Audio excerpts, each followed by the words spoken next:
الحمد لله وكفى وسلام على عباده الذين اصطفى أما بعد فأعوذ بالله من الشيطان الرجيم بسم الله الرحمن الرحيم ألف لام را كتاب أنزلناه إليك لتخرج الناس من الظلمات إلى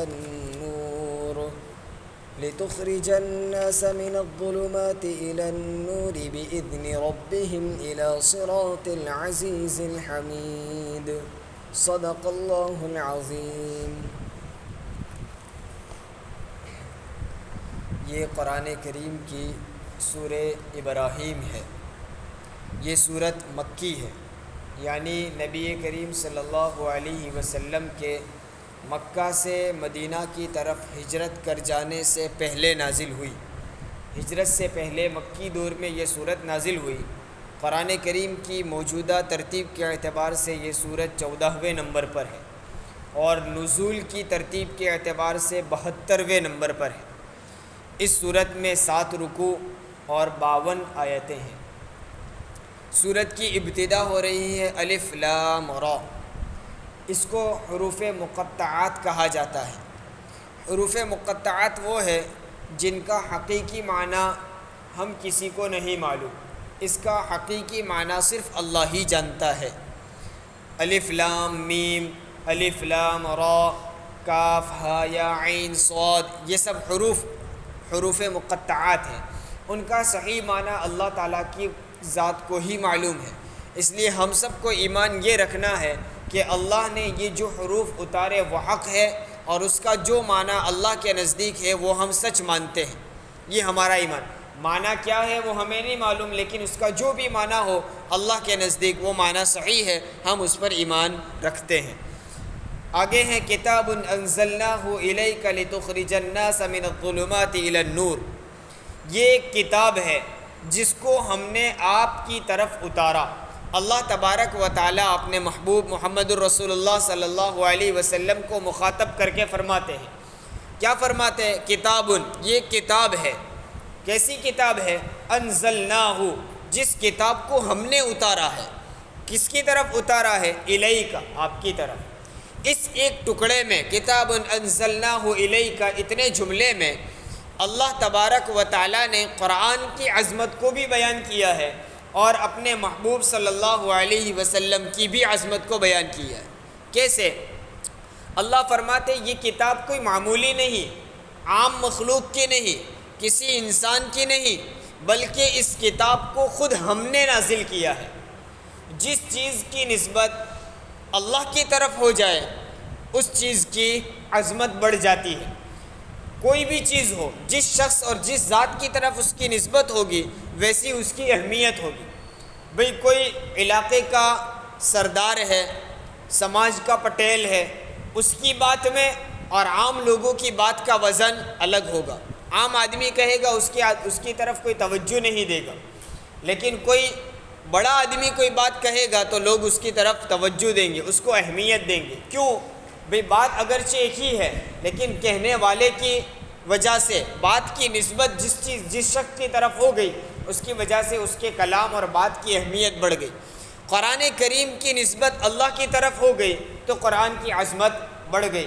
اللہ فرماتے یہ ایسی کتاب ہے جو عام مخلوق کی نہیں، کسی عام انسان کی نہیں، بلکہ خود ہم نے اس کو اتارا ہے۔ اس وجہ سے یہ کتاب عظیم الشان ہے۔ اور پھر اللہ فرماتے ہیں جب میری ذات عظیم الشان اور اس کی وجہ سے میری کتاب عظیم الشان، تو جس کی طرف اتارا ہو وہ بھی عظیم شخص ہوگا۔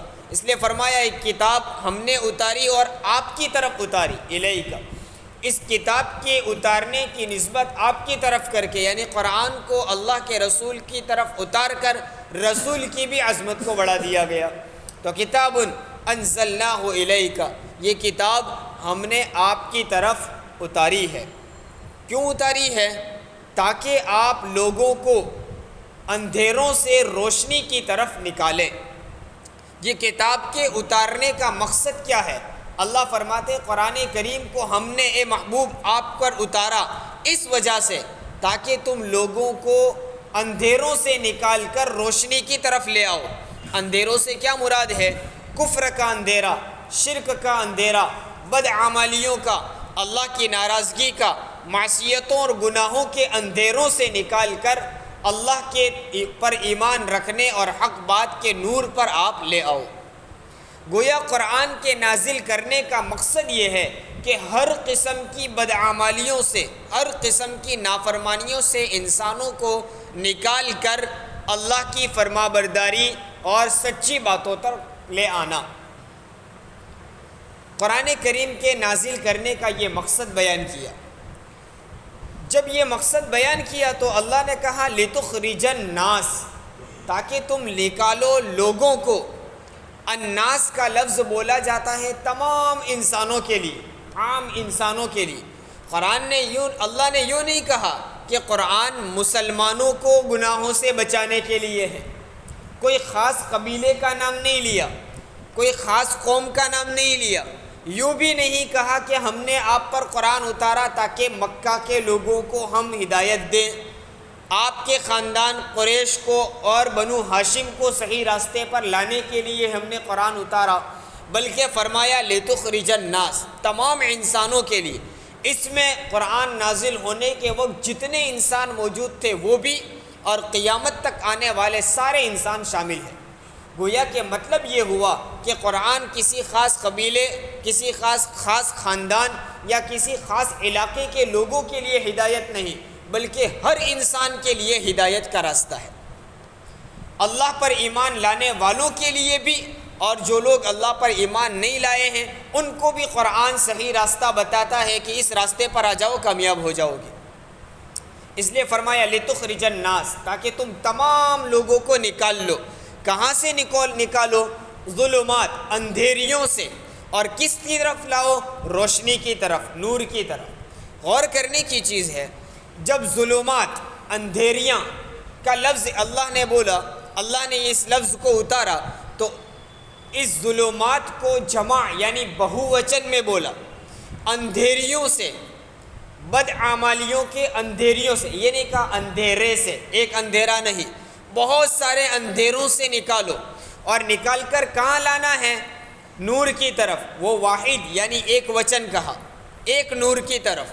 گویا اللہ نے بتایا کہ اندھیریاں بہت ساری ہیں، بدعمالیاں، نافرمانیاں، گناہ بہت سارے ہیں، اور اللہ تعالیٰ کی نافرمانیوں کے راستے بہت سارے، ان سارے راستوں سے نکالنے کا طریقہ قرآن میں ہے، اور ان ساری چیزوں سے نکال کر ایک ہی چیز، ایک ہی روشنی یعنی حق اور اللہ پر ایمان لانا، اس ایک روشنی کی طرف لانے کے لیے قرآن ہے۔ گویا نافرمانیاں بہت ساری ہے اور فرما برداری صرف ایک ہے، اللہ کی مان کر چلنا۔ لِتُخْرِجَ النَّاسَ مِنَ الظُّلُمَاتِ إِلَى النُّورِ، تاکہ آپ لوگوں کو اندھیریوں سے نور یعنی روشنی کی طرف لے آئیں۔ جب یہ آیت اتنی ہم نے پڑھی تو اس آیت سے مطلب یہ سمجھ میں آیا کہ اللہ فرماتے ہیں اے نبی ہم نے آپ پر قرآن اتارا، اور قرآن اس لیے اتارا تاکہ آپ لوگوں کو، اللہ کے محبوب کو، رسول صلی اللہ علیہ وسلم کو کہا جا رہا ہے کہ آپ لوگوں کو اندھیروں سے روشنی کی طرف یعنی کفر سے نکال کر ایمان والے راستے پر لے آؤ۔ اس سے کیا معلوم ہوا کہ حضور صلی اللہ علیہ وسلم بذات خود کفر سے نکال کر ایمان کی طرف لانے والے ہیں۔ تو کیا حضور اکرم صلی اللہ علیہ وسلم کے قبضے میں ہدایت تھی؟ حالانکہ قرآن تو ایک طرف کہتا ہے کہ ہدایت دینا آپ کے ہاتھ میں نہیں ہے، ہدایت دینا صرف اللہ کا کام ہے، آپ کے قبضے میں نہیں ہے۔ اِنَّكَ لَا تَهْدِي مَنْ أَحْبَبْتَ، آپ جس کو چاہے ہدایت نہیں دے سکتے، وَلَكِنَّ اللَّهَ يَهْدِي مَنْ يَشَاءُ، جس کو اللہ ہدایت دینا چاہے اس کو ہدایت دیتا ہے۔ اب یہاں تو کہہ رہے ہیں کہ ہم نے آپ پر قرآن اسی لیے اتارا ہے کہ آپ لوگوں کو کفر شرک کے اندھیرے سے نکال کر ایمان کی روشنی میں لے آئے۔ تو کیا حضور لاتے ہیں؟ اللہ نے اس شبے کو، اس سوال کو ختم کرنے کے لیے ایک لفظ آگے بڑھا دیا، بِإِذْنِ رَبِّهِمْ لِتُخْرِجَ النَّاسَ مِنَ الظُّلُمَاتِ إِلَى النُّورِ بِإِذْنِ رَبِّهِمْ۔ اے میرے محبوب ہم نے آپ پر قرآن اس لیے اتارا تاکہ آپ لوگوں کو کفر کے اندھیروں سے ایمان کی روشنی کی طرف اللہ کے حکم سے لے آئیں، اپنی ذات سے نہیں، ہدایت دینا آپ کے قبضے میں نہیں ہے، آپ محنت کیجئے اور اللہ کے بِإِذْنِ رَبِّهِمْ اپنے پروردگار کے حکم سے انسانوں کو، ساری انسانیت کو کفر و شرک کی گندگی سے نکال کر ایمان کی روشنی میں لے آئیں۔ اس لیے کہا بِإِذْنِ رَبِّهِمْ۔ معلوم یہ ہوا ہدایت دینے والی ذات صرف اللہ ہی کی ہے، اللہ ہی وہ ذات ہے جو کفر و شرک کے اندھیروں سے نکال کر ایمان کی روشنی میں لا سکتا ہے۔ تو پھر حضور کی طرف نسبت کرنے کی کیا ضرورت تھی؟ اللہ سیدھا یوں کہہ دیتا یہ قرآن ہم نے اس لیے اتارا ہے تاکہ لوگ اس قرآن کے ذریعے سے کفر و شرک کے اندھیرے سے نکل کر ایمان کی طرف آ جائیں۔ حضور کو کیوں کہا کہ آپ نکالیں؟ اس میں اشارہ کیا کہ دیکھو انسانوں، ہم نے اس قرآن کو اتارا اور اس قرآن میں وہ تعلیمات ہے جس کی وجہ سے انسان سیدھا راستہ پا جائے گا، لیکن اس قرآن کی تعلیمات پر عمل صحیح معنی میں اسی وقت ہو سکتا ہے جب کہ میرے محبوب محمد الرسول اللہ صلی اللہ علیہ وسلم کا بیچ میں واسطہ ہو۔ معلوم یہ ہوا کہ قرآن ہدایت کی کتاب ہے، اس کے احکام پر عمل کرنے سے انسان دنیا اور آخرت دونوں جہاں کی کامیابی اور فلاح پا سکتا ہے، لیکن یہ اسی وقت پا سکتا ہے جب کہ اس قرآن کے احکام کا مطلب اسی طرح لیا جاوے جس طرح رسول اللہ صلی اللہ علیہ وسلم نے بیان کیا۔ کوئی آدمی اپنی سمجھ سے، اپنی عقل سے قرآن کا مطلب بیان کرتا ہے اور اس کے مطابق عمل کرتا ہے، وہ مطلب اگر رسول اللہ صلی اللہ علیہ وسلم کے بتائے ہوئے مطلب کے خلاف ہے تو وہ کامیابی کا راستہ نہیں ہے۔ قرآن پر عمل کرنے کے لیے درمیان میں واسطہ نبی کا لانا پڑے گا۔ اس لیے ہر قرآن کی ہر آیت اور پورے قرآن کے مطالب جو رسول اللہ صلی اللہ علیہ وسلم نے اپنی زبان سے بتلائے یا اپنے فعل سے، اپنے کام سے امت کو بتائے، وہی مطلب صحیح ہے۔ ان مطالب کے علاوہ، ان تفسیروں کے علاوہ جو مطلب انسان اپنی عقل سے سمجھتا ہے وہ صحیح نہیں، وہ ہدایت کا راستہ نہیں۔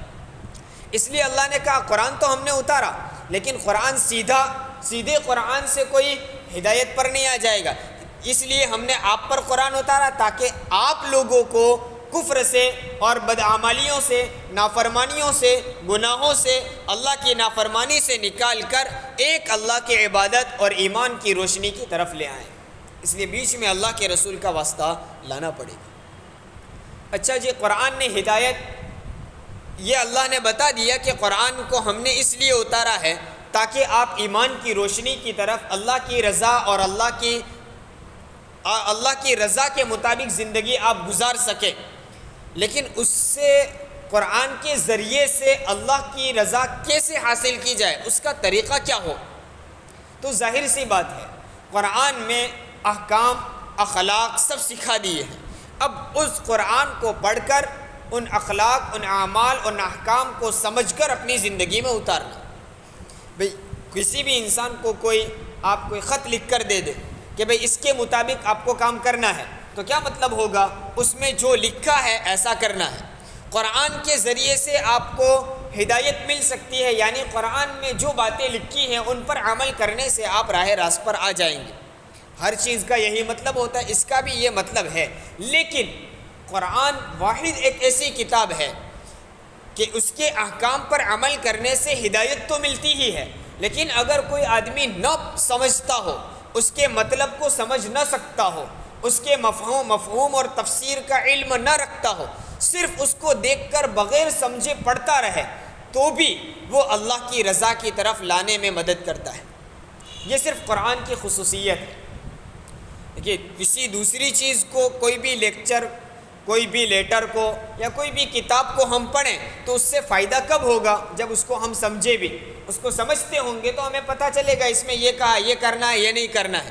کوئی بھی اعلان ہو، دنیا والوں کا ہو، دینی کتاب ہو یا دنیاوی کتاب ہو، کوئی بھی چوپڑی بھی ہو، اس کا فائدہ کب ہوگا؟ جب ہم اس کو سمجھیں گے۔ لیکن قرآن ایک ایسی کتاب ہے کہ اگر کوئی اس کو سمجھتا نہیں ہے، بغیر سمجھے بھی صرف تلاوت کرتا ہے تو بھی وہ فائدے سے خالی نہیں ہے۔